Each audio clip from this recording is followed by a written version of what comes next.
ಅನುಭವ ಇಲ್ಲದಿದ್ರೂ ಹುಡುಗಿಗೆ ಕೆಲಸ ಕೊಟ್ಟ ಬಾಸ್. ಇವಳು ಸ್ನೇಹ ಅಂತ. ಸ್ನೇಹ ತುಂಬ ಮಾಡ್ರನ್ ಆಗಿದ್ದು, ಇವಳ ತಾಯಿ ಮಮತಾ ಒಂದು ಗಾರ್ಮೆಂಟ್ಸ್ನಲ್ಲಿ ಕಳೆದ 10 ವರ್ಷಗಳಿಂದ ವರ್ಕ್ ಮಾಡುತ್ತಿರುತ್ತಾಳೆ. ಸ್ನೇಹಗೆ ಒಂದು ದೊಡ್ಡ ಕಂಪನಿಯಲ್ಲಿ ಕೆಲಸ ಖಾಲಿ ಇರುವ ವಿಷಯ ಗೊತ್ತಾಗಿ ತನಗೆ 1 ವರ್ಷದ ಎಕ್ಸ್ಪೀರಿಯನ್ಸ್ ಲೆಟರ್ ಕೊಡಿಸುವಂತೆ ಮಮತಾಗೆ ಹೇಳುತ್ತಾಳೆ. ಆವಾಗ ಮಮತಾ, ನಾನದನ್ನು ಕೊಡಿಸಲಾರೆ, ನೀನು ಸುಳ್ಳು ಹೇಳಿ ಕೆಲಸ ಮಾಡುವುದು ನನಗೆ ಬೇಕಾಗಿಲ್ಲ ಅಂತ ಹೇಳಿ ಕೆಲಸಕ್ಕೆ ಹೋಗುತ್ತಾಳೆ. ನಂತರ ಮಮತಾ ಡ್ಯೂಟಿ ಮುಗಿಸಿ ಬಂದು ಡೋರ್ ಬೆಲ್ ಬಾರಿಸುತ್ತಾಳೆ. ಆವಾಗ ಸ್ನೇಹ ತುಂಬ ಲೇಟಾಗಿ ಡೋರ್ ಓಪನ್ ಮಾಡುತ್ತಾಳೆ. ಆವಾಗ ಮಮತಾ, ಡೋರ್ ಓಪನ್ ಮಾಡಲು ಇಷ್ಟೇಕೆ ತಡ ಮಾಡಿದೆ ಅಂತ ಒಳಗಡೆ ಹೋಗಿ ನಿನ್ನ ಬಾಯ್ ಫ್ರೆಂಡ್ ಏಕಾಂತ್ನನ್ನು ಮನೆಗೆ ಕರೆಸಿದ್ದೀಯಾ ಹೇಗೆ ಅಂತ ಕೇಳುತ್ತಾಳೆ.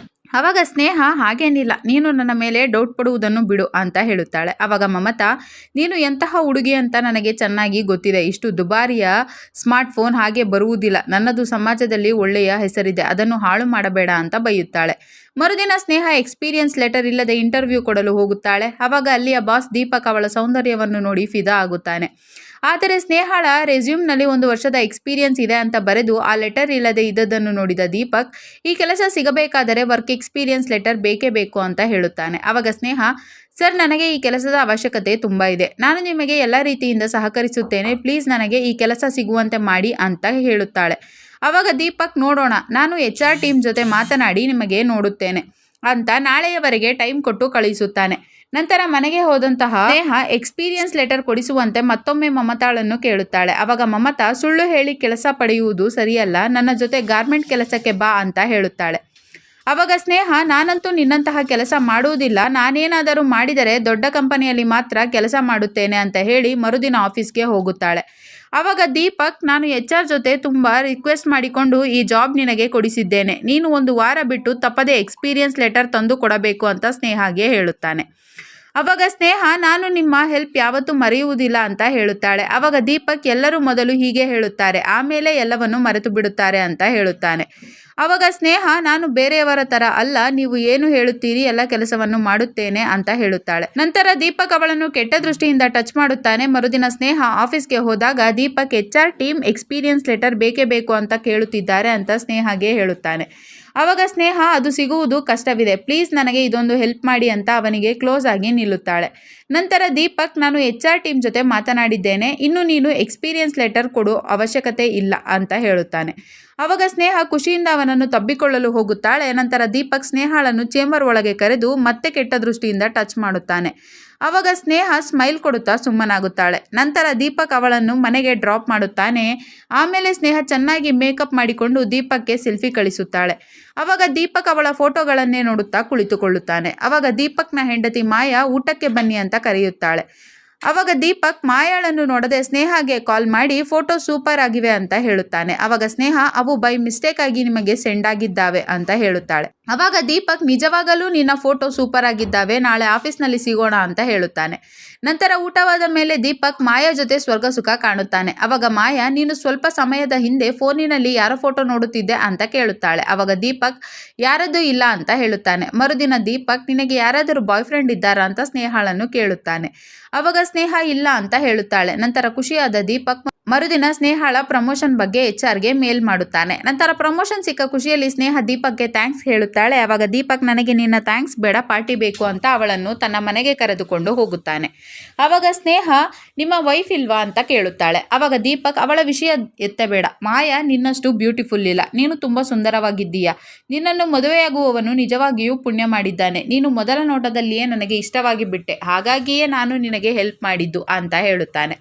ಆವಾಗ ಸ್ನೇಹ ಖುಷಿಯಾಗಿ ಅವನ ಹತ್ತಿರ ಹೋಗುತ್ತಾಳೆ. ನಂತರ ದೀಪಕ್ ಅವಳ ಜೊತೆ ಸ್ವರ್ಗ ಸುಖ ಕಾಣುತ್ತಾನೆ. ನಂತರ ತುಂಬಾ ಟೈಮ್ ಆಗುತ್ತದೆ, ಹಾಗಾಗಿ ದೀಪಕ್ ಸ್ನೇಹಳನ್ನು ಮನೆಗೆ ಡ್ರಾಪ್ ಮಾಡುತ್ತಾನೆ.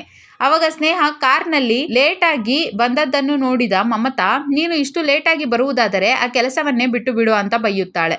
ಮರುದಿನ ಅದೇ ವಿಷಯಕ್ಕೆ ಸ್ನೇಹ ಅಪ್ಸೆಟ್ ಆಗಿ ಕುಳಿತರೆ ದೀಪಕ್ ಅವಳನ್ನು ನೋಡಿ ಏಕೆ, ಏನಾಯ್ತು ಅಂತ ಕೇಳುತ್ತಾನೆ. ಆವಾಗ ಸ್ನೇಹ, ನನಗೆ ಅಮ್ಮನ ಬೈಗುಳ ಕೇಳಿ ಸಾಕಾಗಿ ಹೋಗಿದೆ, ನಾನು ಬೇರೆ ಕಡೆ PG ಮಾಡಬೇಕೆಂದುಕೊಂಡಿದ್ದೇನೆ ಅಂತ ಹೇಳುತ್ತಾಳೆ. ಆವಾಗ ಅದೇ ಕಂಪನಿಯ MDಯ ಅಳಿಯ ವಿಜಯ್ ಅಲ್ಲಿಗೆ ಬರುತ್ತಾನೆ. ಆವಾಗ ಅವನನ್ನು ನೋಡಿ ಶಾಕ್ ಆದಂತಹ ದೀಪಕ್, ನೀವೇನು ಇಲ್ಲಿ ಅಂತ ವಿಜಯ್ನನ್ನು ಕೇಳುತ್ತಾನೆ. ಅವಾಗ ವಿಜಯ್ ಇನ್ಮೇಲೆ ನಾನು ನಿಮ್ಮೊಂದಿಗೆ ಕೆಲಸ ಮಾಡುತ್ತೇನೆ ಅಂತ ಹೇಳುತ್ತಾನೆ. ಅವಾಗ ದೀಪಕ್ ವಿಜಯ್ನನ್ನು ಸ್ನೇಹಾಗೆ ಪರಿಚಯ ಮಾಡಿಕೊಟ್ಟರೆ ಸ್ನೇಹ ವಿಜಯ್ ಮೇಲೆ ಕಣ್ಣು ಹಾಕುತ್ತಾಳೆ. ನಂತರ ದೀಪಕ್ ಮತ್ತೆ ಸ್ನೇಹಾಳನ್ನು ಮನೆಗೆ ಕರೆದುಕೊಂಡು ಹೋಗಿ ಸ್ವರ್ಗ ಸುಖ ಕಾಣುತ್ತಾನೆ. ಅವಾಗ ಮಾಯಾ ಅಲ್ಲಿಗೆ ಬಂದು ಅವರಿಬ್ಬರನ್ನು ತನ್ನ ಫೋನಿನಲ್ಲಿ ರೆಕಾರ್ಡ್ ಮಾಡಿಕೊಳ್ಳುತ್ತಾಳೆ. ಅವಾಗ ದೀಪಕ್ ತನ್ನನ್ನು ಕ್ಷಮಿಸುವಂತೆ ಮಾಯಾಗೆ ಹೇಳುತ್ತಾನೆ. ಅವಾಗ ಮಾಯಾ ನಾನು ಇದನ್ನು ನಿನ್ನ ಬಾಸ್ಗೆ ತೋರಿಸುತ್ತೇನೆ ಅಂತ ದೀಪಕ್ಗೆ ಹೇಳಿ ಹೋಗುತ್ತಾಳೆ. ಮರುದಿನ ಸ್ನೇಹ ಆ ವಿಡಿಯೋ ಡಿಲೀಟ್ ಮಾಡಿಸುವಂತೆ ಅಂತ ದೀಪಕ್ಗೆ ಹೇಳುತ್ತಾಳೆ. ಅವಾಗ ದೀಪಕ್ ನಾನು ಅದನ್ನು ಡಿಲೀಟ್ ಮಾಡಿಸುತ್ತೇನೆ, ನೀನು ಮಾತ್ರ ನನ್ನನ್ನು ದೂರ ಮಾಡಬೇಡ, ಇನ್ಮೇಲೆ ನಾವು ಲಾಡ್ಜ್ನಲ್ಲಿ ಮೀಟ್ ಆಗೋಣ ಅಂತ ಹೇಳುತ್ತಾನೆ. ನಂತರ ವಿಜಯ್ ಅಪ್ಸೆಟ್ ಆದಾಗ ಸ್ನೇಹಾಳನ್ನು ನೋಡಿ ಏಕೆ ದೀಪಕ್ ಏನಾದರೂ ಇದ್ರೆ ಹೇಳು, ನಾನು ನೋಡಿಕೊಳ್ಳುತ್ತೇನೆ ಅಂತ ಹೇಳುತ್ತಾನೆ. ಅವಾಗ ಸ್ನೇಹ ಹಾಗೇನಿಲ್ಲ ಅಂತ ಹೇಳುತ್ತಾಳೆ. ಅವಾಗ ವಿಜಯ್ ಸ್ನೇಹಾಳನ್ನು ಟೀ ಕುಡಿಯಲು ಹೊರಗಡೆ ಕರೆದುಕೊಂಡು ಹೋಗುತ್ತಾನೆ. ನಂತರ ಇಬ್ಬರು ಮತ್ತಷ್ಟು ಕ್ಲೋಸ್ ಆಗಿ ಹೊರಗಡೆ ಸುತ್ತಾಡಲು ಶುರು ಮಾಡುತ್ತಾರೆ. ಅವಾಗ ಅವರನ್ನು ನೋಡಿದ ದೀಪಕ್ ಅಪ್ಸೆಟ್ ಆಗಿ ಮರುದಿನ ನೀನು ವಿಜಯ್ಗಾಗಿ ಅವನನ್ನು ಅವಾಯ್ಡ್ ಮಾಡುತ್ತಿದ್ದೀಯಾ, ನಾನು ನಿನಗಾಗಿ ಹೋಟೆಲ್ ರೂಮ್ ಬುಕ್ ಮಾಡಿದ್ದೇನೆ, ಪ್ಲೀಸ್ ಒಮ್ಮೆ ನನ್ನ ಜೊತೆ ಬಾ ಅಂತ ಸ್ನೇಹಾಗೆ ಹೇಳುತ್ತಾನೆ. ಅವಾಗ ಸ್ನೇಹ ನಿರಾಕರಿಸುತ್ತಾಳೆ. ಅವಾಗ ದೀಪಕ್ ಅವಳ ಮೇಲೆ ಬಲಾತ್ಕಾರ ಮಾಡಲು ನೋಡುತ್ತಾನೆ. ಅವಾಗ ಸ್ನೇಹ ನಾನು ಕಿರಿಸುತ್ತೇನೆ ಅಂತ ಅವನನ್ನು ಹೆದರಿಸಿ ಹೋಗುತ್ತಾಳೆ. ಮರುದಿನ ಕೋಪಗೊಂಡ ದೀಪಕ್ ಸ್ನೇಹಾಗೆ ಓವರ್ ಟೈಮ್ ಡ್ಯೂಟಿ ಮಾಡಿಸುತ್ತಾನೆ. ನಂತರ ಸ್ನೇಹ ಆ ವಿಷಯ ವಿಜಯ್ಗೆ ಹೇಳಿ ಅವನು ನಮ್ಮಿಬ್ಬರನ್ನು ನೋಡಿ ಹೊಟ್ಟೆ ಕಿಚ್ಚು ಪಡುತ್ತಿದ್ದಾನೆ, ನೀನು ನಿಮ್ಮ ಅಂಕಲ್ಗೆ ಹೇಳಿ ಅವನನ್ನು ತೆಗೆದುಹಾಕು, ಆದರೆ ಅವನು ನನ್ನ ಬಗ್ಗೆ ಏನೇ ಹೇಳಿದರೂ ನಂಬಬೇಡ ಅಂತ ಹೇಳುತ್ತಾಳೆ. ಅವಾಗ ವಿಜಯ್ ನಾನು ನಿನ್ನನ್ನು ಲವ್ ಮಾಡುತ್ತಿದ್ದೇನೆ, ನಿನಗಾಗಿ ಏನು ಬೇಕಾದರೂ ಮಾಡುತ್ತೇನೆ, ದೀಪಕ್ ನನ್ನ ಮಾತ್ರ ಸುಮ್ಮನೆ ಬಿಡುವುದಿಲ್ಲ ಅಂತ ಹೇಳುತ್ತಾನೆ. ನಂತರ ಖುಷಿಯಾದ ಸ್ನೇಹ ವಿಜಯ್ಗೂ ಸ್ವರ್ಗ ಸುಖ ತೋರಿಸುತ್ತಾಳೆ. ಮರುದಿನ ದೀಪಕ್ ಸ್ನೇಹಾಳನ್ನು ಕೆಲಸದಿಂದ ಕಿತ್ತು ಹಾಕುತ್ತಾನೆ. ಅವಾಗ ಆ ವಿಷಯ ತಿಳಿದ ವಿಜಯ್ ದೀಪಕ್ ಹತ್ತಿರ ಹೋಗಿ ಒಮ್ಮೆ ರಿಕ್ವೆಸ್ಟ್ ಮಾಡಿಕೊ, ಆಮೇಲೆ ನಾನು ನೋಡಿಕೊಳ್ಳುತ್ತೇನೆ ಅಂತ ಹೇಳುತ್ತಾನೆ. ನಂತರ ಸ್ನೇಹ ದೀಪಕ್ ಹತ್ತಿರ ಹೋಗುತ್ತಾಳೆ. ಅವಾಗ ದೀಪಕ್ ನಿನಗಾಗಿ ನಾನು ಏನೆಲ್ಲ ಮಾಡಿದೆ, ಆದರೆ ನೀನು ವಿಜಯ್ಗಾಗಿ ನನ್ನನ್ನೇ ಬಿಟ್ಟು ಬಿಟ್ಟೆ, ವಿಜಯ್ಗೆ ನಿನ್ನ ಸತ್ಯ ಗೊತ್ತಾದರೆ ನಿನ್ನ ಪಾಡು ಏನಾಗುತ್ತದೆ ಅಂತ ನಿನಗೆ ಗೊತ್ತಿದೆಯಾ ಅಂತ ಕೇಳುತ್ತಾನೆ. ನಂತರ ಕೋಪಗೊಂಡ ಸ್ನೇಹ ವಿಜಯ್ ಜೊತೆ ಸೇರಿ ದೀಪಕ್ನನ್ನು ಕೊಲೆ ಮಾಡುತ್ತಾಳೆ.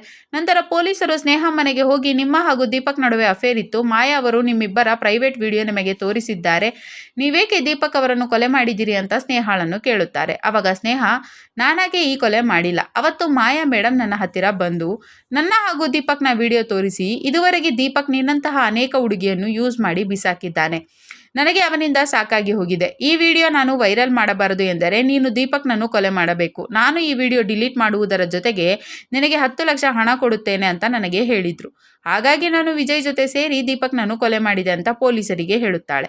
ಕೊನೆಗೆ ಪೊಲೀಸರು ಸ್ನೇಹ, ಮಾಯಾ ಹಾಗೂ ವಿಜಯ್ 3 ಜನರನ್ನು ಅರೆಸ್ಟ್ ಮಾಡುತ್ತಾರೆ. ಕತೆ ಇಲ್ಲಿಗೆ ಮುಗಿಯುತ್ತದೆ. ಈ ವಿಡಿಯೋವನ್ನು ಪೂರ್ತಿ ನೋಡಲು ಶಿಮಾರು ಟಿವಿ ಎಂಬ ಯೂಟ್ಯೂಬ್ ಚಾನಲಲ್ಲಿ ಬಾಸ್ ಸೇ ಪ್ಯಾರ್ ಎಂದು ಹುಡುಕಿ ನೋಡಬಹುದು.